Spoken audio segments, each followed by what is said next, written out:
Welcome to the Josh Bolton Show, where we dive into interesting and inspiring conversations. And now, your host, Josh Bolton. Hello, everybody. Welcome. I had a wonderful chat with our guest, Dustin Serviss. Oh, man. We had these awesome dudes over here in the Vancouver area, and I'm here in LA. It's just so much fun, the stuff he's doing. And we got talking about his podcast. We're in for an awesome, informative ride. Dustin, take it away before I start just rambling. Well, thanks, Josh. There's so many different places we could go. So I think you know your audience best and listener. I know that you trust Josh, so he will help steer this conversation to where it needs to be. So, Josh, what's the most pressing? You know, you read my bio and the media, the kit. What do you think is the first and foremost thing that needs to be talked about? Your 3 successful ways for wealth. That's a big question. I'm sorry, I'm looking at it, like, yeah. Yeah. So there's a couple things. So I'll start really quick with the basics of not even investing or wealth. It's more of getting organized and intentional on where you want to go. So one thing that my partner, she's been with me for a long time, but my wife will sit down and it's every September. It's kind of like the summer ends, and lots of people set their goals in January, but we sort of have this conversation in September because it's summer kind of winds to an end, and it's like, hey, let's make a push. So where are we going? What is our intention? Is our intention to travel? Is our intention to a couple of years ago we bought a bigger property, so it was let's work on the yard and let's reinvest any extra money we had and effort into that. So having an open conversation, even with yourself, and writing that down. I'm not an expert on goal setting and writing things. There's lots of cool guys and girls that have written lots of books on that. But, so that kind of sets your true north. Where are you going? And then from there, I do think that there is a direct relationship with the confidence that someone has with their money. Mm-hmm. That confidence, as it grows, you can parlay that to other areas of your life, and it just sort of is a flywheel that gets going. So one thing that many people don't like is a budget or being told what they could spend or not spend on. So getting your statements, literally, even if you don't want to print it, I do it every year. Once a year, I print 3 months of statements from my Visa and from my checking account. And I literally it's not a deep analysis, and I'm like an engineer, kind of dorky brain. I like to analyze things, but just surf the transactions and just see that what you're spending your money out on is in line with what your true north or your goals are. So, when we work with clients, example that I always use is it was a lady who, said she wanted to get outside more and get active and get a little more physically fit. And so when I looked at her, what we call BAM, so BAM, so your bare ass minimum. Your bare ass minimum is the expenses that exist for you just to be around. So this is your mortgage payment, your rent payment, your groceries, your gas for your car. So when we looked at hers, she had a $300 a month cable cost. Her cable TV was $300. She really liked the news. And so when we asked her, hey, do you ever watch your TV? And she says, no, not that much. I just watch the news. And so we said, well, for number one, you could get the news online. Number two, you could probably reduce your cable bill to, $50 a month. And she had been, the punchline is that she'd been humming and hawing over buying. We're in Canada. We have tons of snow. Mm-hmm. She'd been humming and hawing buying these $400 snowshoes, and that's a nicer pair of snowshoes, right. Good quality, lightweight, et cetera. And her friends did this, but she didn't. She was reserved to buy these snowshoes.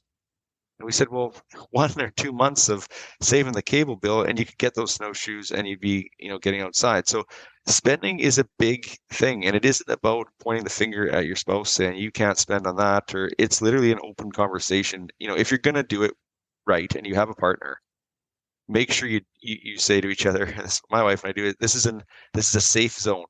This is, we're going to look at this, and we promise that no matter what we see in the spending, we're not going to get mad. Now, if you're a person who hides stuff, then that's a different story. But if you're open about it, that's a very constructive way to get on the same page and know what your outflow is. So that's a really basic, analogy of that's the base of starting to get into some wealth. That's awesome. Yeah, I 100% agree with the communication. I was actually talking with my my girl, before coming on this call, and that was a big one because she has some student loan debt, and I'm like, okay, in America, that's kind of unavoidable anymore to get around. But I'm like, how bad is it? And she was like, oh, I've gotten down to like 7,000 now, and I'm like, that's amazing, that's great, like that's really good. And she's like, oh yeah, a lot of people say it's bad. I'm like, you're not looking at six digits, you're not looking at the Yeah. like the 10K kind of thing. I said, that's amazing that you got it that low so quick. And she's like, oh, and then just telling her like, we need to set up a budget. I'm like, if I made you one, would you actually follow it, kind of thing? And she's like, yeah. Can you at least throw in like fun spending? I'm like, sure, you can get like $50 fun spending kind of thing. Yeah, yeah. I think that's yeah. You have to have one of the major things that we have like a pyramid framework that we talk to clients, and it's I did engineering in school. We could make I've got lots of credentials, and we could write 100-page financial plans, but we just found that people do not. They check out. They read the first 2 pages, and it's too much. And so we just created one picture, and it's what we call a Life Clarity Summit. And the Life Clarity Summit is at the bottom. The widest part of the pyramid is have a financial plan. And that could just be having a visit with a professional. That could be going online and Googling basic financial plan. And then the next layer up is your risk management. Then it's accumulation, and then sell your business or estate planning to, your kids. And so it's a really simple way to look at it. One of the pieces of risk management is leisure spending. Because if you don't understand how to find that balance with good spending, what I see again, we manage hundreds of millions of net worth for clients, and that has shown us that a lot of wealthy families can't spend when they get to retirement, even though they have a lot of money. So even though we show them, hey, you've got $4 million, you spend 100,000 a year, you're going to run out of money. You're going to pass away with millions in the bank. So maybe you should start spending it more. They can't. They have this hoarding, preservation. We'll say, well, why don't you give it to the kids? And they say, well, we don't want to F them up and make them entitled, so we're not going to give it to the kids. So you have this thing where we'll say, okay, well, do you know that you're 63 now, Mr. and Mrs. Client? If you only had 2 million, you still wouldn't run out of money. And they'll say, oh, wow, okay. And then we'll say, well, would you, if you known that you could have had 2 million and not worked 6-7 days a week while you were in your career, would you exchange 2 million now knowing that, and then only work 4 days a week, or been to more of your kids' events when you were younger? And it's really just an aha moment. And I share that story to help younger people that are stuck in this sort of mentality, or maybe they were brought up in a place where if you want to get somewhere in life, you got to work hard. I don't know how hard, but you just got to work hard, like really hard forever. And so Yeah. there is a bit of an awareness there that when we get older, I'm 41 years old. When I was 20, things got really embedded into my head. Things that you read, things you saw, and I'm 41 now. My wealth is a lot different than it was when I was 20. But Mhm. sometimes my mind leaks back to when I was 20. Even goals I have, materialistic goals that really, I want to buy X, Y, Z. It's like, well, is that a goal for right now, or is that a goal that I had that I just didn't check off the list when really it's not applicable now? Yeah. Now that's a big one for me. Like I'm teaching myself like trading the futures market and stuff like Okay. that. And the biggest one, because my mentor, he's been showing me the ropes. And then the biggest one he said, he's like, when you start making a lot of money, he's like, the first thing you're gonna do is like you said, you're gonna go back to your 20-year-old self, like, man, I didn't buy that Corvette. I want to buy that freaking Corvette all souped up kind of thing. He's like, you get it, and he's like, back in my day, you could go drink and crash it and be fine. You just pay off the property owner and be like, here's 10 grand. This didn't happen kind of thing. He's like, but Yeah. now he's like, what is that sports car is going to cost you more in tickets? Yeah. It's very true. So, and that's, I just like how you resonated with that. Cause I'm like, it's, yeah, you have to like somehow mentally check it off in your head. Like, okay, I didn't get it, but it's fine. I don't need it. Hmm. What was, and I'm just curious now, like, what's the 120 when you were 20 years old? What was that one thing that you slip back to every so often? I just thought of the other day, it's when we were 20, I got into, and maybe it would be say 23. I got into the financial space at 23. I did engineering, from the time I was 19 to 23. And at the time when I left the oil patch in Alberta, I was making six figures, and I had bought a piece of real estate, and it was great. And my first year in the financial space, I made $15,000. And at that time, my best friend, he's a groom, he was best man at my wedding. He was into real estate, and this is going back to 2005, 2006. Okay. So pre, crash. And in our region, we'll be like kind of like the California of Canada, where it's right now it's snowing outside, but it gets up to what you would be 100 degrees and sunny for lots of the summer. So it's a very seasonal, fun town. Our average house price just is about 1.1 million in a town of 180,000 people. So it's a fun place to live. And anyway, at the time, real estate was going nuts, and he was making multiple six figures. And so, for me, for 15,000, he's making multiple six figures, and we're both, just two buddies. Watches, big watches were like a thing. And so, that was something that I always hung on to. It's like, man, when I'm like I'm going to get a big watch, like not too crazy. I'm only 5'9.5". I'm not a big guy. You can't really wear the big ones, but I wanted, like something that stood out. And I never did get that. And I sometimes like, yeah, that'd be cool, but it's definitely it's not part of my my ethos right now. Yeah, I don't say, and especially if like you get like 100% gold Rolex, there's a whole complicated thing. 'Cause like that's like 50K. But then I don't know about Canada, but here you could buy insurance on it. Then there's the whole extra thing with insurance. Yeah, it's you want to manage that risk.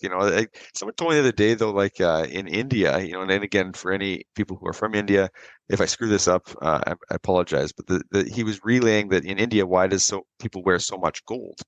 And they were, part of the reason is like gold is actually worth something, and so again, there's lots of debate on if it's worth something or not. But so it's like, why do they wear so much? Because when you own it, the safest place to own it is on yourself.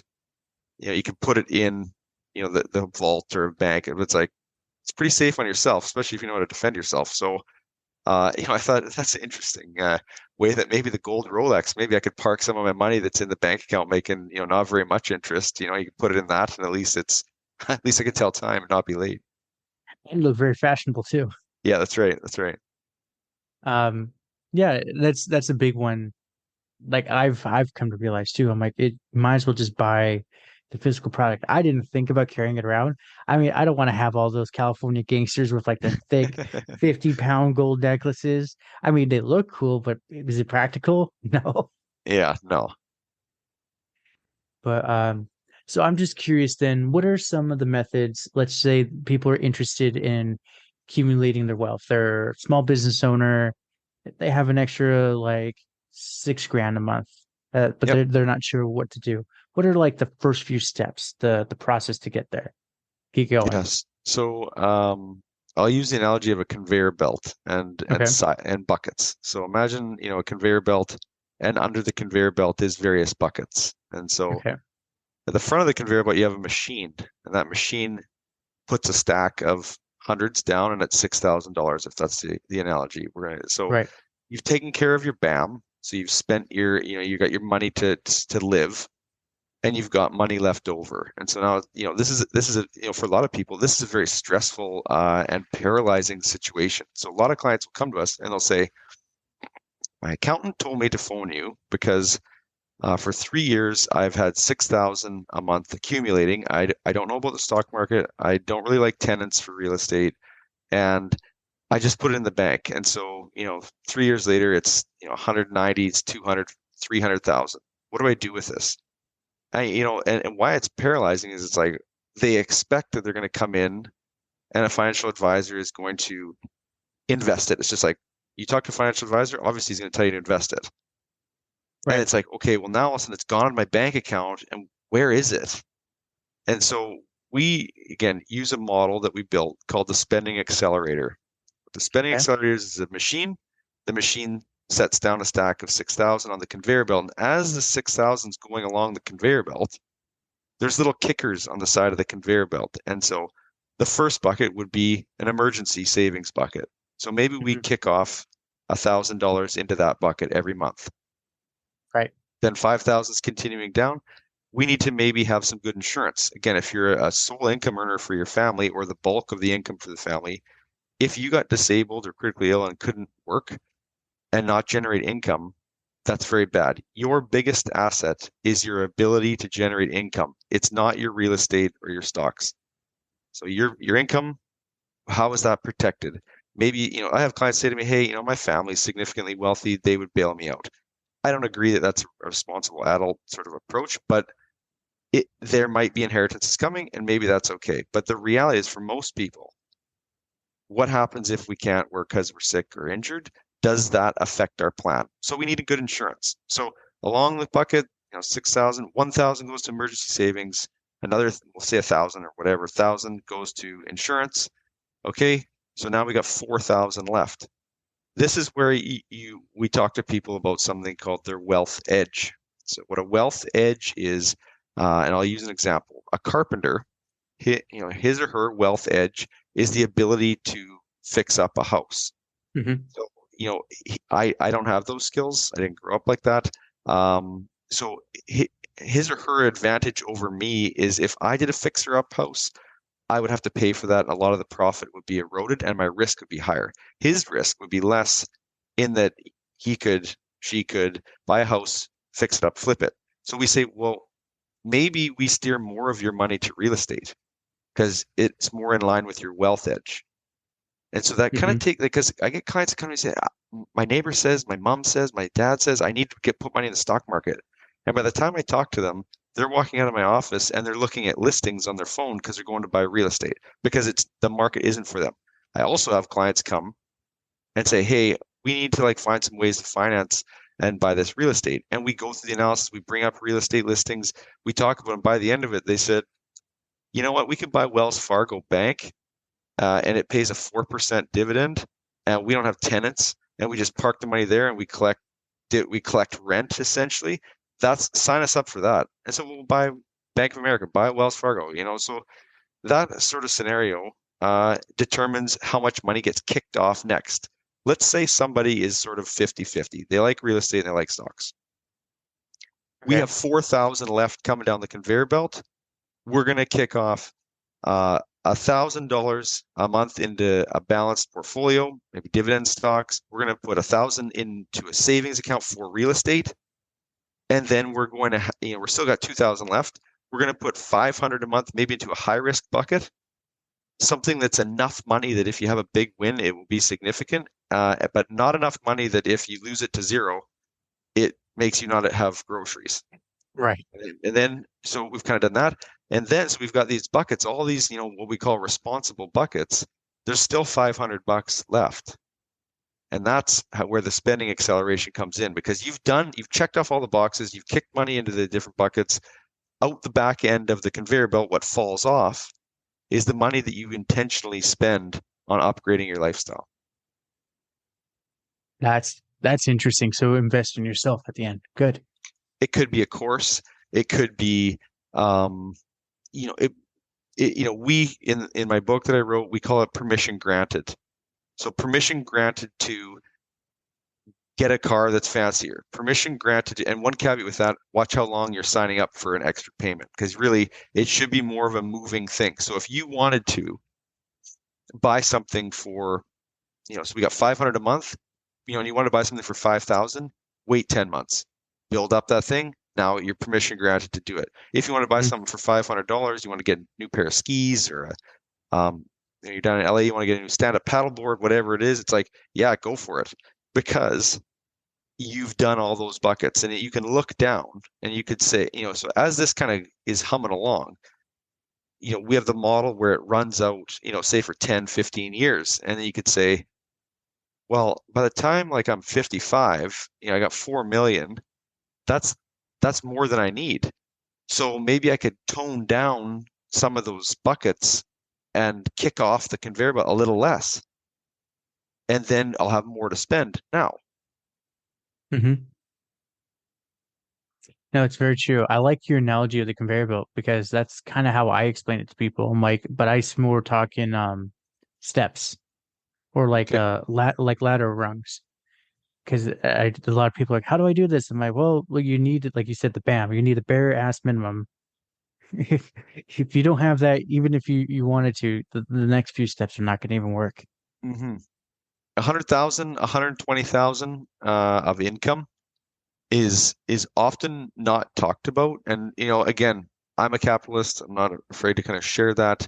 I know what it's done for my family. There's been a lot of pivotal shifts I've had to do, but at the same time, I see with clients, not many options happen until you make 100, 120. Where, again, even if someone makes 80, let's say they have an okay life and they save, $2,000 a month. That's in a year, that's $24,000. In LA, 24,000 you cannot use for a down payment on anything. In No, 5 years, that's going to be 120,000. Or is that what is that? 24,240. Yeah, so it's in 5 years, that's 120,000. That probably is barely enough for a one-bedroom condo for a down payment. barely. Everything's a million out here too. Right. So So so when you start, so you go, okay, well, you can only reduce your expenses so far to save more. So there's a couple ways that people, say you're making 80,000, listener, and you're like, well, my job is my job. I can't, and you want to get out of the hole. I talked about it yesterday on a podcast, and I've never really talked about it before, but I think it is important that the way that someone like that could get involved in bigger things that's going to magnify your money. So I used to have this business partner, and he would say, why you keep trying to subtract stuff? Why you start trying to multiply stuff?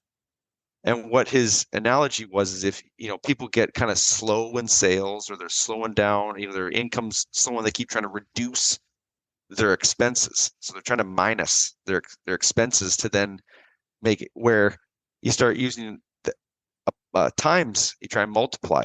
And so the way you do that is, real estate's an easy one for people to kind of wrap their heads around. There's so much resource and technology out there for, everyday people to find real estate, to find a deal, to analyze a deal quickly. And then when you find a good deal, again, Grant Cardone, love him or hate him, it's like he talks about, it's like money will find you when you have a deal. So if you don't have the money, but you can find a deal and you're good at like putting the mechanics together, maybe write a one pager on how you think that, take a course on how to do a limited partnership, then you present that, look around, where is the money? Golf course, country clubs, like just look around, where's the money? And start asking, the boss that you work for.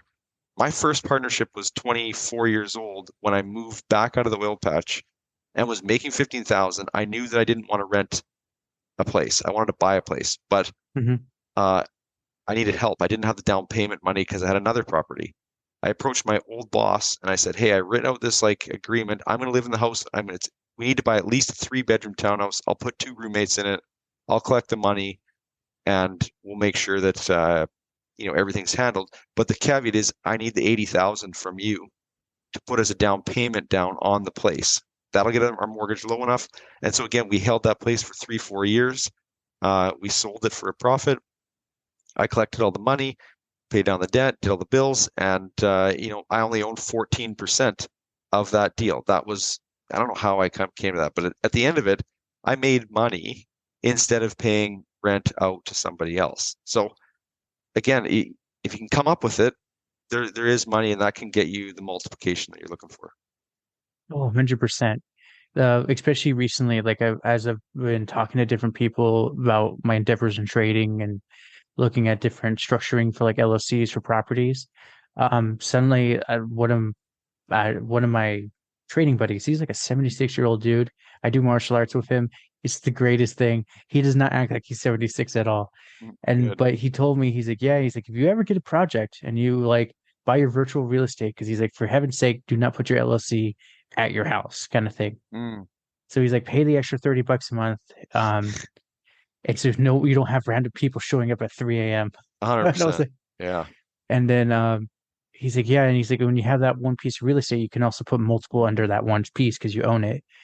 And he's like, and then call me. He's like, call me. I will invest in a project with you, but he's like, I will also find projects.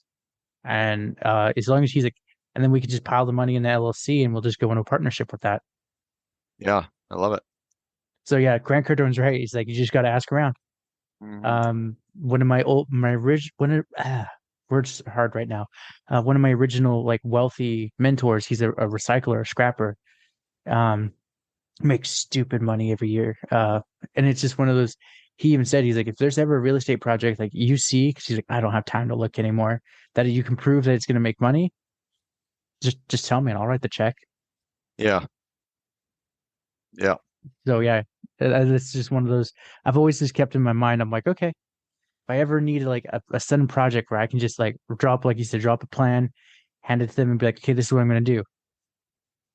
yeah. The I think only there's all sorts of avenues to go. I'm just jotting down recycler. I forgot about that industry. He makes crazy money. Yeah. Hey, um, he has a contract exclusive with Tesla to get all their scrap aluminum from the doors. Mm. I was like, dude, that contract alone, people would just want to buy your business just to get to that contract. Yeah. So, but yeah, so is that the main way that you did it to get your start in your wealth is go into business with your boss, or is there what were the other steps in between? Because it wasn't just you lived at that one house for 3 years. You don't strike me as that kind of guy. What were the other Yeah. projects you were working on? I was big on so that the original firm that I kind of settled down into, nobody had real deep expertise. In they had deep experience, but not deep specialization in the certain planning we were doing. So we were doing a lot of work with dentists. Um, it was LLC or LL, what I can't remember the other corporation you guys have, but um, it was a corporation that they operate under, so a dentist clinic, and then they have another corporation that holds all their assets, so their real estate, their investments. Dentists tend to, on average, make consistent good income. So we, we were working in that environment. So my expertise was getting two credentials. One's a certified financial planner, and one is a chartered life underwriter, which would be your highest designation for insurance slash estate planning in corporations, legal, and tax. And so, there's some advantage to having someone on the team like that. So I got those designations, and then I was brought in as an advanced case specialist. So even though I didn't have the necessarily the leads or the again, I was young, I was in my 20s, I didn't have the rich, wealthy kind of people to draw on. So I was able to participate in those files and add value to my partners, but then participate in some of the income. So income was a big thing for me, and boosting it and getting it, figuring out just ways to get the income higher. I even, in the early years of my, financial planning, went back and worked remote for the engineering firm that I used to work in the oil patch for, just to make more cash. Again, I told you I made 15,000 my first year. The second year, I said I'm not doing that again. So I kept doing the financial stuff, but then I would work from about 5 a.m. till 8 a.m. on engineering stuff, and then I would work financial planning till about 5 p.m. And then from 7, till late at night, I would do more engineering. And then so I'd be putting those hours, so at least I was increasing my cash flow, and making it somewhat, it didn't have much of a life, but then you're sort of in this industry, you're underpaid for a number of years, but then it can be quite rewarding, and it's not so much the money, it's you're dealing with people. And again, I've been in business almost 18 years. You have great relationships with people, and so it's a very fulfilling industry. So for anyone considering getting into the financial planning space, I do highly recommend it, and recommend someone look into it. The average age for a wealth manager is probably 60, and there's not a lot of younger people getting into the business. Yeah, I would say a lot of people my age, especially with me talking about trading, they're like, oh, it just sounds like a stressful job and you're grossly underpaid. I'm like, yes and no. Like if you're near the top of the firm, you're making so much money, you're just kind of like, I don't know what to do with this all kind of thing. Well, you Well, do, but it's like the analogy, like you don't. Um, that's what I told them, like, it's just, are you willing to work hard? And they're all like, no, we'd rather just stay where we're at.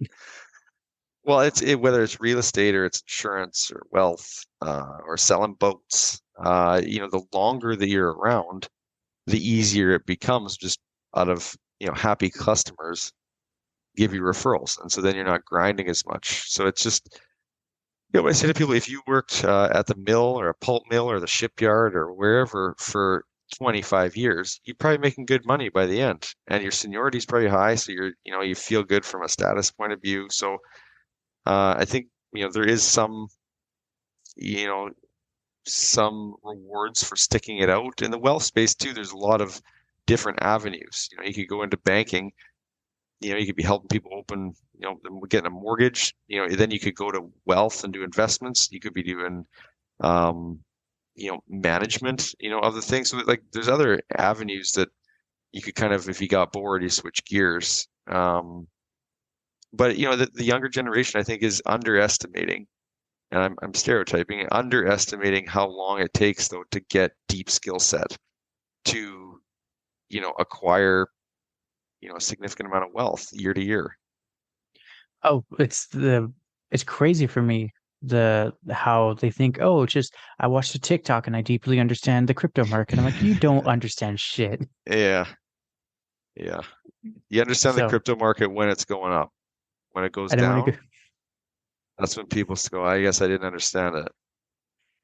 Well, like my favorite one is one of my coworkers. He bought into some meme coin, and I was just like, all right, whatever. It was like, I think it was at the time he bought in at 3 cents, and he's like, "Is that 6 cents? I've doubled my money." I'm like, "Good for you. You lost half of that half just to taxes, just so you know," Yeah, kind of thing. And then he was trying to show me something, and I looked at the chart. I'm like, "Oh, it's gonna start falling," and he's like, "What?" I'm like, "A top came in. That's a perfect head and shoulder," and he's like, "What's that?" I'm like, "Oh Lord, sell yeah, it now. Thank me later." yeah. Well, who knows? It's the market is uh, is is it getting increasingly more complicated, and people say, it's manipulated in a way maybe, but there's just so much more that goes into, the high frequency stuff, the computer AI, like. But at the end of the day, all that stuff aside, you're really dealing with human emotion, and that is that is a big trend that is going to be around for a long time. So it's hopefully you can find those patterns. Yeah. Well, and like for him, he got out, and that's where he actually didn't. He made money even after taxes, and that's where one of there's a proud crypto bro, and whatever, and he said, "Hey, so and so told me you're good at charts." Like he shows me it, and I'm like, and I see all the lines where he bought it. I'm like, dude, you might want to just sell everything now because it's blowing up. He's like, no, it's a buy on dip opportunity. I'm like, yeah, that's like chasing a straight. That's not gonna work. Yeah,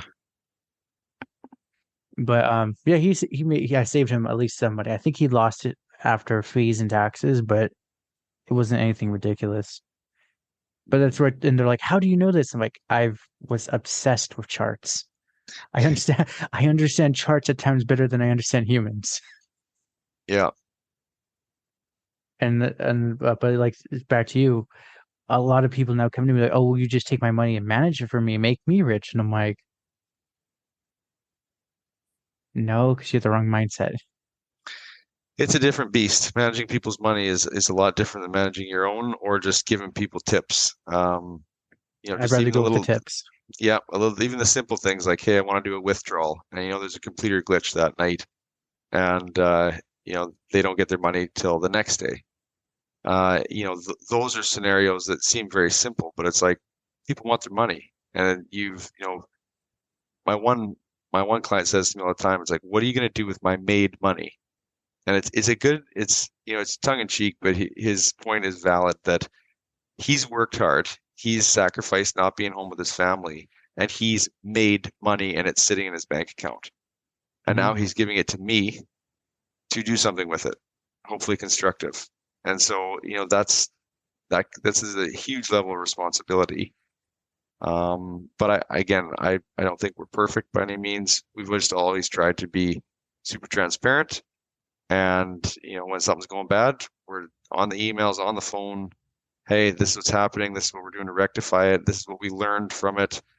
Um, and that seems to be an okay strategy so far. Yeah, as long as you're transparent with people. That's the biggest one I've come to realize after reading multiple books on psychology. As long as you tell them, hey, I messed up, I will do my damnedest to fix this problem. Meanwhile, please, like, let me do my thing. Yeah. So, is there anything in particular I might have missed that you want to go over? No, I think you've, again, I think it's, we're on a quest to help people live more of their life now, yet be responsible for their future. And, we talked about BAM, we talked about the spending accelerator. There's resources on our website, servicewealth.com. We do have a podcast as well called The Picture of Wealth. And The Picture of Wealth is really interviews with people that I know or I've come across who are, maybe they don't make the most money. They do well, but they might not work 5 days a week. And so, they might be heavily invested in courses and, deep knowledge. They might be heavily invested in their kids' hockey programs and yet still run a successful business. So you have, the picture of wealth is that, what is the picture of wealth? What is, listener, what is your picture of wealth? And your picture of wealth can look different than your friend. Your picture of wealth can look different than your parents. Your picture of wealth can look different than that teacher in your finance class in university. It's so true. It's all perspective. Yep. That's awesome. Do you also offer like one-on-one coaching? If someone's just sitting here like, I love Dustin, can he just talk to me? Yeah. So we have, an hourly coaching, monthly coaching, all that kind of stuff. So, I'm located in Canada, but we do all of our stuff on Zoom. And I would encourage people to have a listen to the podcast. And if you got a question, just reach out to me. I'm happy to steer you in the right direction if I can. If you're up in Canada listening, yeah, for sure. We're located in Kelowna, British Columbia. There we go. Absolute honor and a pleasure to have you on. Thanks a lot, Josh. Thank you. Well, congratulations. You made it to the end. You're an awesome person. Not many make it here. So, being the awesome person that you are, can you do me one more awesome favor? Can you rate and review this on whatever podcast services you're using? If you do it on Apple and you leave an actual written review, I have a thing on my website. I will take your written review and post it for all to see. Congratulations, you're permanently sealed on my site. Otherwise, I am trying to do YouTube more and live streaming. I will try to put as many of the YouTube links in the description of the show as I can. So give your boy some extra help over on YouTube. Watch my videos. I just mute it and change the channel, change the window or something. But yeah, that's it. Thank you for being awesome and see you next time.